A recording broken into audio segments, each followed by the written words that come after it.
Morning, everyone. Well, we're on to chapter 10. So you finished chapter 9 yesterday with the description of the accident. So we'll see what happens as we read on through chapter 10.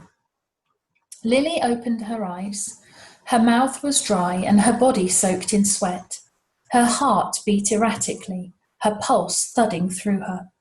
She took several deep breaths, holding in the air, then let it out slowly. She wouldn't sleep now, that was for sure. The hands on her bedside clock said it was nearly 3. She stood unsteadily and stared out the window. Behind the curtains, snow was falling in thick flakes. It was almost as if she was still in her nightmare. She shuddered at the thought of Mamma's words, spoken months before the accident. The secret's at the heart of it. Why had she remembered that phrase? Was it to do with the fossil? She wasn't even sure where it was anymore. And had Mamma really said it? Or was it remembered from somewhere else? Then there was the new part of the dream, Papa's invention in the box. We have to keep it safe and hidden, he'd told her. The box was a memory. She was sure of that. Another fragment from the accident she'd tried to blank out, but she couldn't because it was part of the puzzle of all this. It had to be in his study. She would find it. Lily sat up, lit the candle by her bedside, then pulled on her slippers. The door to Papa's study would not open. Madame must have locked it. Lily didn't bother with a hairpin. She knew where to find the spare key. She found a nearby chair to stand on and ran her fingers along the top of the doorframe until she felt the key cold against her hand. Then she took it down and put the bit in the lock. The study was filled from floor to ceiling with shelves of dusty boxes and books. Blueprints and plans lay strewn across the desk blotter. Files and folders were stacked on the occasional table, and balled papers were scattered about the rest of the room. Papa was always neat and tidy. Someone had obviously been through his things, and Lily had a strong suspicion who. She caught a distinct whiff of Madame's perfume. Mrs. Rust was right. The housekeeper had been prying here. But if she hadn't found anything, how was Lily to know where to start? Angrily, she kicked over the waste paper basket and a crumpled telegram toppled out. She picked it up and smoothed it flat across the blotter on the desk so she could read what it said. Post Office Telegraphs, 9th of November, 1896. Madame, ... The child may have a clue to the whereabouts of the perpetual motion machine. ... Bring her back to the house immediately and try to jog her memory. ... R and M. The perpetual motion machine. Wasn't that the thing Madame had mentioned to her this very afternoon? Maybe that's what Papa's secret invention was, the thing in the box. If so, Lily hoped the housekeeper wouldn't find it. She had the distinct impression she herself was meant to make the discovery. Otherwise, why would she have remembered it in her dream? She pulled a few random books from the shelves and flipped through their pages, hoping to find inspiration, but nothing jumped out at her. Then she examined the blueprints on Papa's desk, but they weren't of interest either. Finally, she stepped over to the fireplace, where Mamma's ashes sat in an urn on the mantel. Lily traced the engraved words on its surface with her finger. Grace Rose Hartman, 1847 to 1889. Wife, mother, and heart of our lives. She so dearly wanted to remember Mamma. She closed her eyes and tried to summon her to mind, her smell, her voice, her laughter. But 7 years had passed, and she'd become a fuzzy face lost in the recesses of time. The only thing Lily had left of her was the snatched picture in her dreams, that and the youthful portrait above the mantel.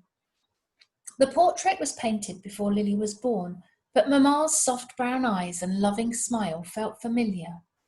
Lily missed the warmth of that smile and the safety of those arms.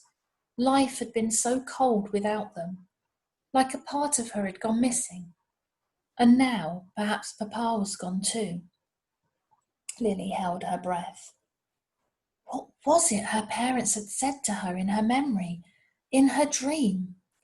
The secret's at the heart of it. We have to keep it safe and hidden. The safe! Lily dragged the chair over from behind the desk.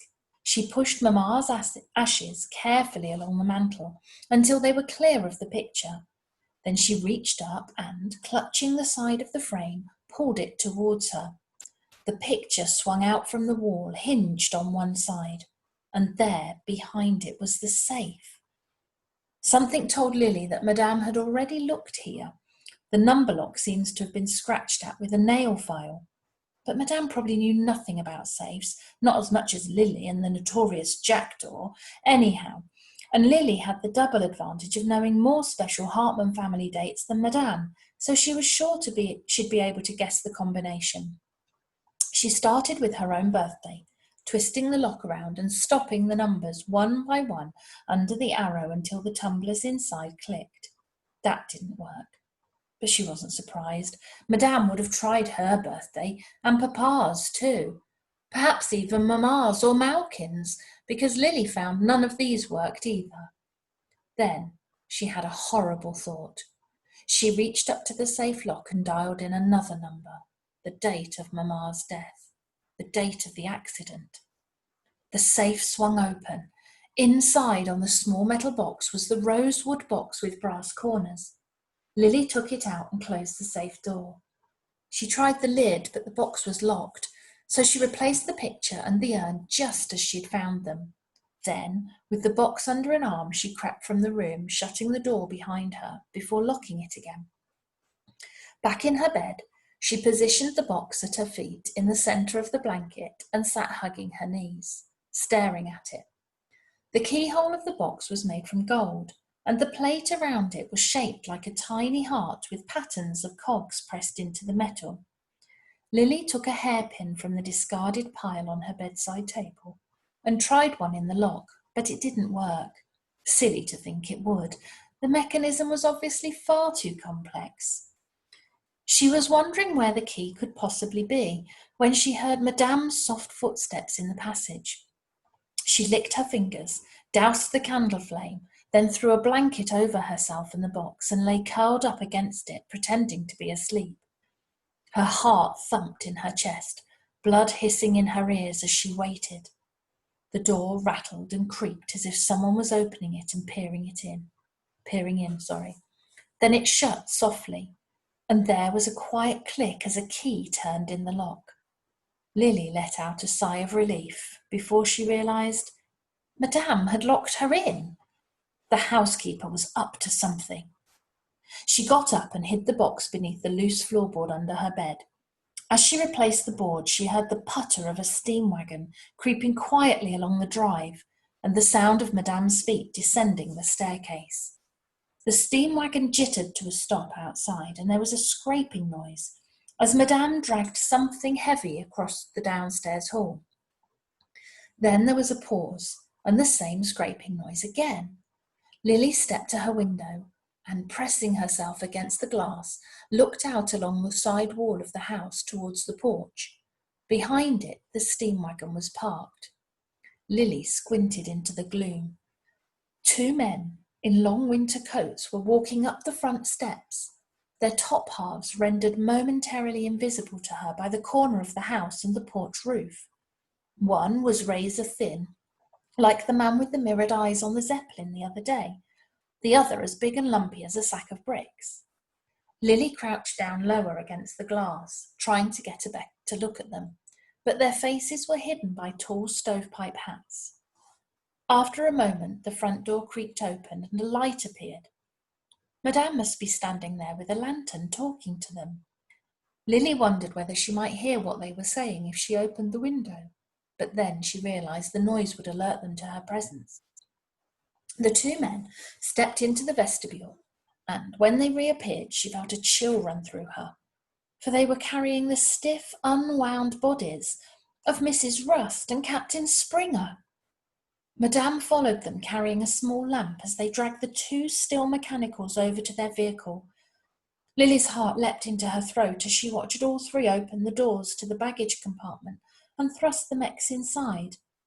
She wished dearly that she could run downstairs and stop them, but her legs had frozen, and anyway, her bedroom door was locked. She glanced across the garden, searching for the shapes of the other two mechanicals, Miss Tock and Mr. Wingnut, hidden under the snow, but they'd disappeared.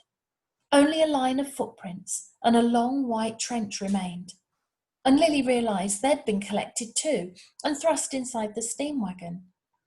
When she looked back, the vehicle was already pulling away, making new tracks down the snowy drive. She searched the wagon's high sides for the insignia of the Cog and Bone men, but it wasn't there. So who was taking Papa's mechanicals away, and why? Lily watched Madame brush her hands across the front of her long black dress as she turned and walked slowly back through the ankle-deep powder towards the house. Lily woke with a start the next morning. She got up and found her door unlocked and thought she might have dreamed the whole mech napping affair. But when she went down to the kitchen, she found it cold and bare, the fire unlit. She opened the back door and stared out. A cold blast of sadness assailed her. The falling snow had covered the night's tracks, leaving no traces, and yet the empty kitchen was all the proof she needed. Mrs. Rust was truly gone, as were the others. Madame had given them away, sold them on to two strangers, and Lily wasn't even sure why, or how she could be so cruel. They may have only been machines to Madame, but to Lily they were real people, true friends. She slammed the door and stumbled back to her room to find Madame rifling through her things. Every desk drawer had been pulled out, and her entire collection of Gothic novels and penny dreadfuls had been thrown from their shelves. The wardrobe doors were open, and the linen had been turned out of the laundry basket and flung across the bed. "What are you doing?" Lily shouted. Madame looked hot and flustered, but then she regained control. "Rien, chérie, only tidying. I don't know how you can leave things in such a mess." "Where's Mrs. Rust?" Lily demanded. "And the others?" Madame folded some clothes she'd obviously just searched through. "Help me tidy, please. I had the Cog and Bone men come and take them away."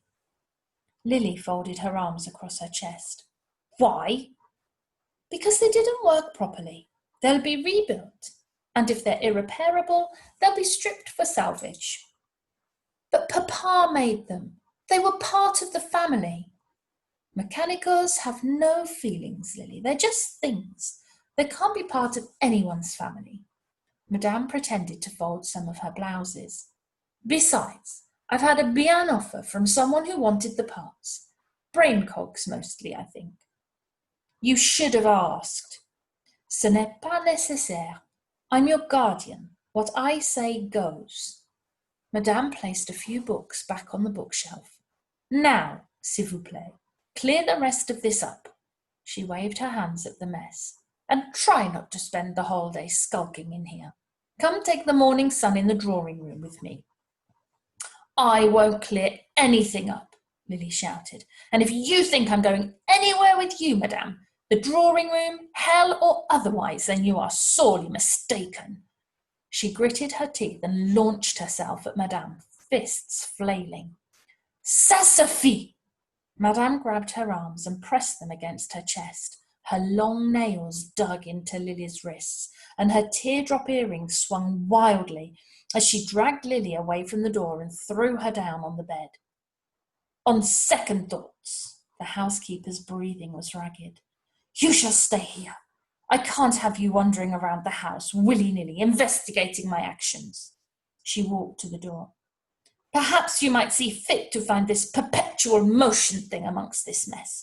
I know you've been in your father's office. The urn was moved, and the dial on the safe is in a different position. If that's what you've taken, Lily, then you must know." "I haven't taken anything," Lily shouted, her eyes hot with tears. "Très bien, have it your way." Madame slammed the door and Lily heard the key turn in the lock. This time the woman didn't even try to do it quietly. Then her heavy-heeled shoes clacked away down the length of the landing. Lily threw her head down onto her pillow and screamed. A prisoner in her own home. How would she find the key to the box now? She stood and punched the yellow wallpaper, but that only made her fists ache and her fingers feel numb. She pulled a few hairpins from her head and tried them in the door. Everyone bent or snapped, and she threw them down angrily on the floor. Even if she got out of here, where would she go? There was no one left to help her. She crossed to the window, opened it, and stood staring at the empty gates. The tracks of the men's steam wagon had vanished under the white landscape. She hoped Mrs. Rust and the rest of the mechanicals, or Papa and Malkin, might suddenly return, but there was only a dreadful silence, and when no one came for her, she leaned her head on the windowsill and cried. Then, after a long while, a figure did appear, a boy dressed in patched grey trousers and a thick winter jacket, which his gloved hands pulled tight around his skinny frame. Underneath his cap sat a mop of unruly black hair and heavy, frowning brows, and his face looked rather anxious. Lily had no idea who he was or whether he would help her, but she was certainly going to find out. She took a deep breath, put her fingers in her mouth, and whistled. So there we go on to chapter 11. So we know who the boy is, but Lily doesn't. So she's going to discover. What do you think is going to happen? What do you think Robert is going to say to her? What do you think is going to be next on their adventures? Is Robert going to rescue her and save her from Madame? Who knows? You'll find out as the story moves on. It'll be chapter 11 tomorrow, read by Mrs. Gaines. Enjoy that.